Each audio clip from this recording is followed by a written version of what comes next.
Nucleus भाई, अब nucleus की बेस के ऊपर हम ये कहते हैं कि न्यूक्लियस जो है that is the brain of cell. बड़ी सिंपल सी बात है। इसको हार्ट ऑफ सेल कह सकते हैं, बिल्कुल कह सकते हैं। तो भाई इसके नाम लिखते जाते हैं साथ साथ। ये जो है that is brain of cell. इसको बेटे हम लोग हार्ट ऑफ सेल भी बोलते हैं।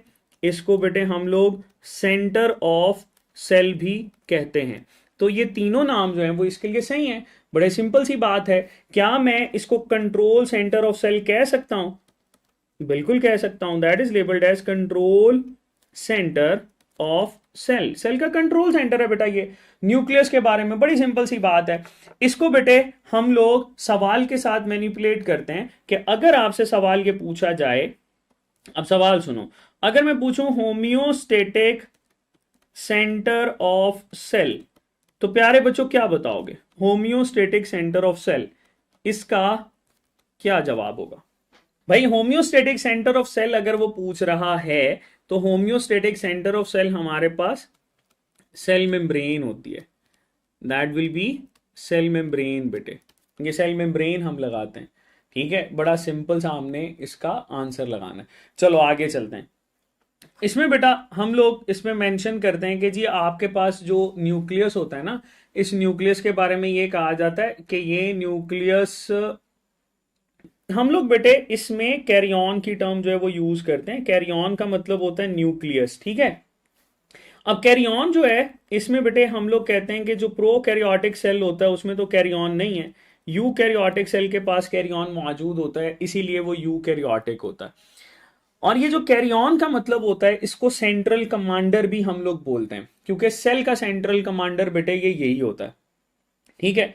अच्छा, अब इस न्यूक्लियस के अंदर चीजें कौन कौन सी होती हैं? न्यूक्लियस में बेटा जो सबसे बाहर हम लोग मेंशन करते हैं वो इसका न्यूक्लियर इन्वेलप होता है। हाँ, मुझे ये बताएं कि न्यूक्लियर इन्वेलप जो होता है ये सिंगल मेम्ब्रेन होता है कि डबल मेम्ब्रेन होता है? आप बताएंगे कि जी भाई न्यूक्लियर इन्वेलप जो है इसको हम लोग डबल मेम्ब्रेन जो है वो मेंशन करते हैं। ठीक है, दैट इज डबल मेम्ब्रेन। और ये जो डबल मेम्ब्रेन होती है, इस डबल मेम्ब्रेन होने की वजह से ही हम इसको इन्वेलप बोलते हैं। ठीक है, that is a double membrane. जल्दी जल्दी हम चीजों को पढ़ेंगे। फिर इसमें दोनों मेम्ब्रेन के दरमियान जो स्पेस होती है इसको पेरी न्यूक्लियर स्पेस बोलते हैं। इसका जो साइज होता है दैट इज 10 to 15 नैनोमीटर बेटे। इसको 10 to 15 नैनोमीटर जो है वो हम लोग मेंशन करते हैं। तो ये तो हो गई आपके पास न्यूक्लियर इन्वेलप। अब न्यूक्लियर इन्वेलप जो है ना, ये बहुत सारी चीजों को रेगुलेट करता है कि कौन सी चीज इस न्यूक्लियर इन्वेलप को क्रॉस करके न्यूक्लियस में जाएगी और कौन सी चीज न्यूक्लियस को क्रॉस करके बेटा साइटोप्लाज्म के अंदर आएगी। वो इस न्यूक्लियर इन्वेलप का काम है। इसीलिए न्यूक्लियर इन्वेलप को हम लोग ट्रांसपोर्टर, ठीक है, बैरियर भी बोलते हैं between the cytoplasm and nucleoplasm. तो वो भी हम इसके साथ मेंशन करते हैं। अब न्यूक्लियर इन्वेलप के अंदर जो फ्लूइड होता है इसको बेटे न्यूक्लियोप्लाज्म कहा जाता है। और ये न्यूक्लियोप्लाज्म जो होता है इसका नाम होता है कैरियोलिम्फ। ठीक है, कैरियो का मतलब न्यूक्लियस और लिम्फ हम लोग फ्लूइड के लिए भी मेंशन करते हैं। ये जो कैरियोलिम्फ होता है बेटा, इस कैरियोलिम्फ को हम लोग दो हिस्सों के अंदर कैटेगराइज करते हैं। अगेन साइटोप्लाज्म की तरह से किया जाता है। अगर बेटे मैं यहां पे पूछूं कि न्यूक्लियोसोल, तो ये इसका सॉल्युबल पार्ट होता है। और अगर बेटा मैं इसमें ये कहूं कि न्यूक्लियर क्रोमाटिन या न्यूक्लियोक्रोमाटिन, तो न्यूक्लियोक्रोमाटिन जो होता है ये बेटे हमारे पास एक ऐसी चीज है जिसमें थ्रेड लाइक स्ट्रक्चर पाए जाते हैं। और यही थ्रेड लाइक स्ट्रक्चर जो है वो बाद में क्रोमोसोम के अंदर कन्वर्ट होते हैं। ठीक है जी। अच्छा, फिर आपको जो है इसके साथ न्यूक्लियर पोर्स दिखाई देते हैं, जो कि मैंने ट्रांसपोर्टेशन के लिए बताया। इन न्यूक्लियर पोर्स से क्वेश्चन बनता है कि ये कौन सी प्रोटीन होती हैं। इनको बेटे हम लोग चैनल प्रोटीन्स, चूंकि प्लाज्मा मेम्ब्रेन के अंदर हम लोग इसको एक्सप्लेन किया करते थे, इस दफा नहीं है, होप सो उसमें से क्वेश्चन भी नहीं आएंगे। तो ये चैनल प्रोटीन्स हैं, इनको बेटे पोरिन प्रोटीन्स भी कहते हैं। They are also labelled as porin proteins. इसी के साथ हम लोग ये भी मेंशन करते हैं कि अगर फॉर एग्जांपल एग सेल है या कोई ऐसा सेल है जिसमें अनडिफरेंशिएटेड है, तो उसके अंदर बेटा नंबर ऑफ न्यूक्लियर पोर ज्यादा होंगे, जैसे 30,000 पर न्यूक्लियस हो सकते हैं। और अगर आपके पास अरिथ्रोसाइट है, देयर इज अरिथ्रोसाइट, तो उस अरिथ्रोसाइट के अंदर 3 to 4 न्यूक्लियर पोर्स पर न्यूक्लियस है, वो हम लोग इसको लेबल करते हैं। दैट इज क्वाइट सिंपल, बहुत आसान सी बात है। फिर न्यूक्लियोलस जो होता है बेटा, इसको हम लोग डेंस बॉडी के तौर पर जानते हैं, और यही डेंस बॉडी जो है वो बेटे हमारे पास किसके तौर पर जानी जाती है, राइबोसोम फैक्ट्री के तौर पर जानी जाती है। इसको बेटे राइबोसोम फैक्ट्री जो है वो हम लोग लेबल करते हैं। नाउ दिस इज सिंपल, बड़ी सिंपल सी बात है। अब मैं अगर क्रोमाटिन की बात करूं तो आप ये कहेंगे कि सर क्रोमाटिन जो होता है ये और एक हम लोग पढ़ते हैं क्रोमोसोम, फर्क क्या है? क्रोमाटिन और क्रोमोसोम के अंदर फर्क ये होता है कि क्रोमाटिन जो होता है वो लेस कंडेंस होता है, जबकि क्रोमोसोम जो होता है बेटा ये हमारे पास ज्यादा कॉन्डेंस होता है। ठीक है, न्यूक्लियोलस को राइबोसोमल फैक्ट्री इस वजह से बोलते हैं क्योंकि वो राइबोसोम बना रहा होता है बेटा, इस वजह से हम इसको राइबोसोमल फैक्ट्री बोलते हैं। अच्छा, अब न्यूक्लियोलस बड़ा छोटा सा हिस्सा है, लेकिन इसमें से क्वेश्चन आ जाता होता है। कैसे? ये देखो, न्यूक्लियोलस जो है ना इसको हम ए मेम्ब्रेनस पार्ट बोलते हैं, and that is just like this कि इसमें बेटा जो पेरिफेरल पार्ट होता है उसको ग्रेन्युलर पार्ट बोलते हैं, और सेंट्रल पार्ट जो होता है उसको हम लोग फिब्रिलर पार्ट बोलते हैं। इसको मेंशन किया जाता है पेरिफेरल ग्रेन्युलर पार्ट। ये हमारे पास पेरिफेरल ग्रेन्युलर पार्ट होता है। ग्रेन्यूल्स का मतलब ये होता है बेटा कि ये आपके पास प्रिकर्सर कैरी करेगा, और सेंट्रल पार्ट जो होता है इसको बेटे हम लोग फिब्रिलर पार्ट बोलते हैं। इसका सेंट्रल पार्ट जो होता है that is labelled as fibrillar part. अब बेटे हम लोग थोड़ा सा इसमें क्रोमोसोम की बात करेंगे। क्रोमोसोम जो होते हैं ना बेटा, क्रोमोसोम ये स्ट्रक्चर एंड केमिकल कॉम्पोजिशन पिछले साल भी था, इस साल चूंकि उसने सेपरेट मेंशन किया तो बच्चों को परेशानी होगी। क्रोमोसोम को बेटे हम लोग ड्रॉ करते हैं, that is something like this. ये हमारे पास इस तरह से ड्रॉ किया जाता है, ठीक है, और इसके अंदर जो है इनके हिस्सों को मेंशन करते हैं। इसमें आपके पास एक हिस्सा वो भी होता है जो कि यहाँ पे साइडों पे पाया जा सकता है, इसको बेटे हम लोग मेंशन करते हैं दैट इज सेटेलाइट डीएनए। ठीक है, ये आपके पास सेटेलाइट डीएनए होता है, या इसको जंक डीएनए भी बोलते हैं।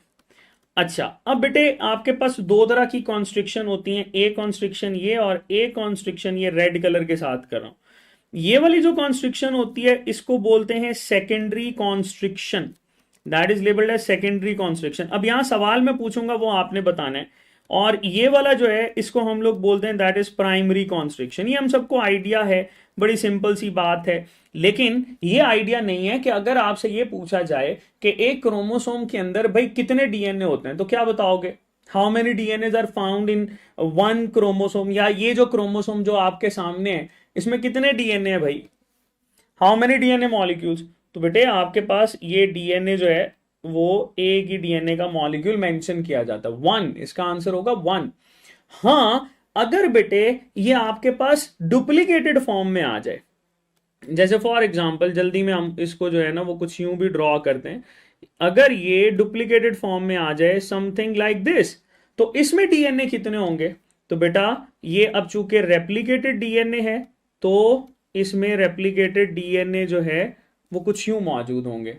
बड़ी सिंपल सी बात है। तो अब डीएनए हम लगाएंगे दो, ठीक है, बड़ी सिंपल सी बात। अच्छा, फिर हम लोग इसमें एक और चीज मेंशन करते हैं। अब ये जो ऊपर वाला हिस्सा है, या हम लोग इस हिस्से की बात करते हैं, ये क्या है और कॉन्स्ट्रिक्शंस क्या है? भाई ये जो हिस्से हैं इसको हम लोग लेबल करते हैं एज बेटे क्रोमाटिड। ये क्रोमाटिड है, और ये क्रोमाटिड जो होते हैं इनको यू क्रोमाटिन कहा जाता है, दे आर यू क्रोमाटिन। और अगर हेटेरोक्रोमाटिन की बात करी जाए तो हेटेरोक्रोमाटिन जो होते हैं वो हमारे पास ये दोनों, इसको हेटेरोक्रोमाटिन बोलते हैं। अब बेटे यू और हेटेरोक्रोमाटिन में डिफरेंस क्या होता है बताओ? हम ये जानते हैं कि यू क्रोमाटिन जो होता है that is the true chromatin, और हेटेरोक्रोमाटिन जो होता है that is the tight chromatin, या आपके पास बेटा कंडेंस क्रोमाटिन होता है।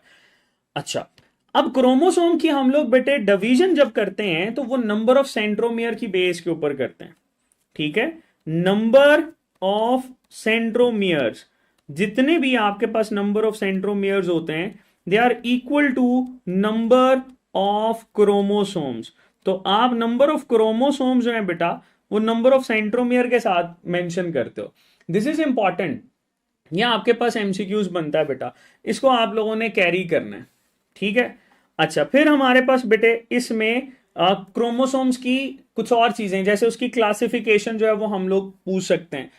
अच्छा, एक और चीज सुनिएगा, मुझे एक बात बताएं कि अगर फर्ज कर लो ये सेंट्रोमियर है और इस पे मैं ये कहता हूं कि यहां पर आके काइनेटोकोर फाइबर अटैच होते हैं, तो ये हमारे पास क्या कहलाएगी, इसको बेटे हम लोग काइनेटोकोर साइट मेंशन करते हैं, which is responsible for the attachment of kinetochore fibres, जो कि डिवीजन करवाने के लिए रिस्पॉन्सिबल है ड्यूरिंग द सेल डिवीजन, ठीक है, या माइटोटिक या मियोटिक जो भी प्रोसेस है उसके अंदर बेटे ये इसको डिवाइड करवाती है। सो दिस इज इंपॉर्टेंट कि आपके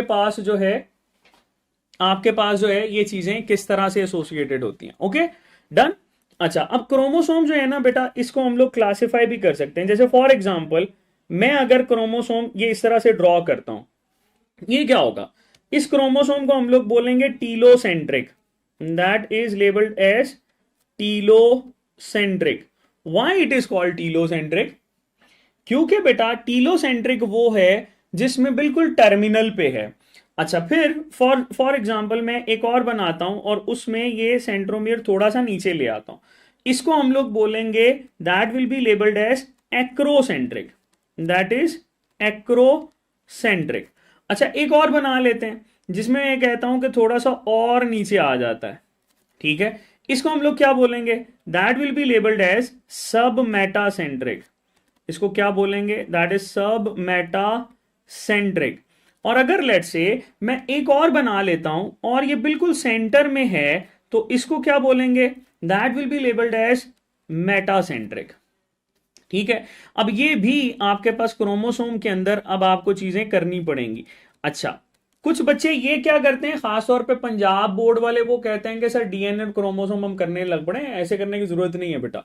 अच्छा, अब शेप क्या होगी, हमारे पास टीलोसेंट्रिक जो है that will have I shape, acrocentric J shape, सब मेटासेंट्रिक वी शेप, और सॉरी, जो सब मेटासेंट्रिक होता है इसकी शेप होती है L shape, that will B L shape, और मेटासेंट्रिक जो होगा that will B V shape.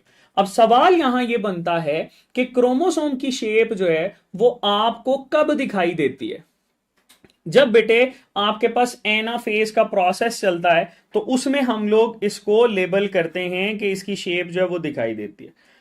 अच्छा, अब यहां पर आपको एक और चीज भी पता होनी चाहिए, दैट इज बेटे कैरियोटाइप।